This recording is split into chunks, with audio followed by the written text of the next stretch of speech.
welcome to this week's episode of The Ariel Show. I'm Ariel and I'm so happy to have you here. Last week we had a really good time answering questions from you guys, so thank you for being a part of that, and as promised, this week I'm going to jump right in with some questions about how to start a band. So our first question comes from Lizzie, and she asks, what would your advice be for people who want to try to form a band?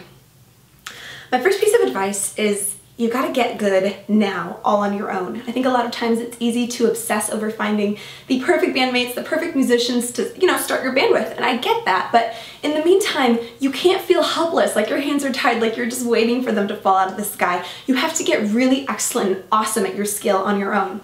So when I was about 13, that's when I decided that I wanted to be a rock star, and I was really into it. And it wasn't until I was 18 that I met Sean, and I ended up meeting Adam a few months later. And that whole time, 5 years, between ages 13 and 18, I was not going to parties, and I was not doing extracurricular after-school activities. I was very single-mindedly just getting better. I was at the piano, I was writing songs, I was doing poetry, I was making my clothes for stage, like I was always practicing different instruments, trying to get better. There's no reason to not really perfect your skills here, and whether that is taking lessons or learning online, expanding your skill set, learning how to play to a metronome if you're a drummer, learning different kinds of instruments so that way you're as valuable as possible. When you do meet perfect bandmates, you're gonna be in a lot more demand if you know how to do a bunch of different things. But that doesn't mean that you have to be pretty good at a bunch of stuff. It's better to be really good at one thing, at the one instrument or vocal thing that you're passionate about. So where do you meet your bandmates? I think that's the hardest thing. That's we don't have any control over that. How do you find people that are going the same direction that you're going? I think the best place to meet them is at local shows. So not the giant shows with 30,000 people, but the smaller local rock venues in your town. Hopefully your city has one. If not, move to another city, go find one. Because you need to get involved in that local musician scene and start interacting, hanging out with the other musicians.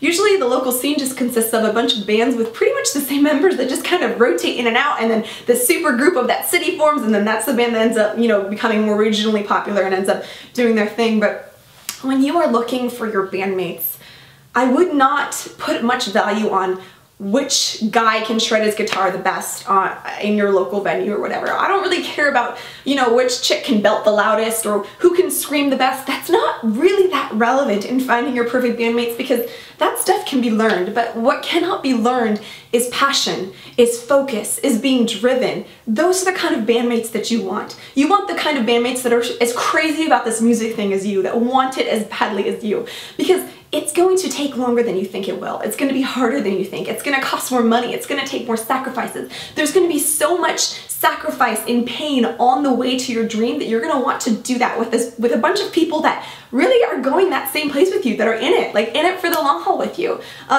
So I would much rather take somebody who's got the passion, that can learn how to play bass, versus somebody who's like a bass master but really doesn't have their head and their heart in the game. It's not really going to get you anywhere. And I think knowing that it's going to take a long time and it's going to cost a lot of money, knowing that at the beginning when you start your career is very helpful, rather than having these really lofty expectations where you're waiting for Hollywood to discover you the next day. It's not how it works, guys. It takes forever. It costs a lot of money. It's really hard. I think you know that. It's not glamorous, so keep that in your mind and it'll make you feel not so alone and not like a failure like we talked about a couple weeks ago.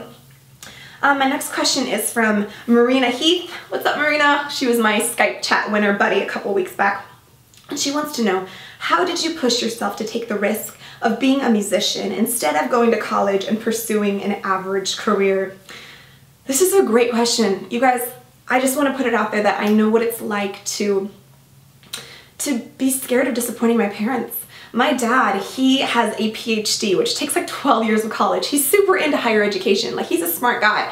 I am not. I'm not into higher education at all. I hate school. I hate college. So yeah, there was a little bit of tension and a little bit of pushback, but now they're super cool with it. They're super supportive. All I can say is I would rather go for my dreams and disappoint my parents than make my parents happy and live a miserable life. You have to pick your pain here. Which is more painful to you? Letting down the people, the expectations, your high school counselor, whatever, letting them down and going after what you think is right for you, and going after that, or deciding to stay miserable and live a life that you hate? I would hate to work a job that I am not passionate about, live a life that I don't believe in, feel like a phony. To me, that sounds awful. That sounds miserable. I totally would encourage you guys to go for it, to risk everything, to spend a couple years pursuing music and see if you really love it. I would encourage you to do that if you've got like that musical heart, like that passion where you eat, sleep, and breathe it, like you cannot get enough of it. If you have that pounding passion burning inside of your heart, then your passion has already made your decision. Your passion makes your decision for you. You have no choice but to follow that and to pursue that. And yes, you might decide after a couple of years that it's not working for you and you have to do something else. Yes, you might have to feel embarrassed and go back to your hometown and be like, crap, this didn't work out. You might feel like a failure. Yes, that is all a very real possibility here. But to me, I think that would be less painful than not going for my career, my dream career, not pursuing it, and always wondering my whole life if I missed out on an opportunity and living a miserable life. So that's what I've got for you this week. I believe in all of you guys so much, whether that is in pursuing music, or maybe you're gonna go be a lawyer or a math teacher or whatever. More power to you. I believe in you guys, and I want to continue fostering this beautiful community here where we all like love each other and like build each other up and encourage each other and like, you know, just really live our dreams together, create our dream lives together. So I'm so grateful for all of you guys. Thank you so much for watching today. Please subscribe. And I will be back with something mind-blowingly brilliant next week. We have yet to find out what that is, so I'll see you next week, guys.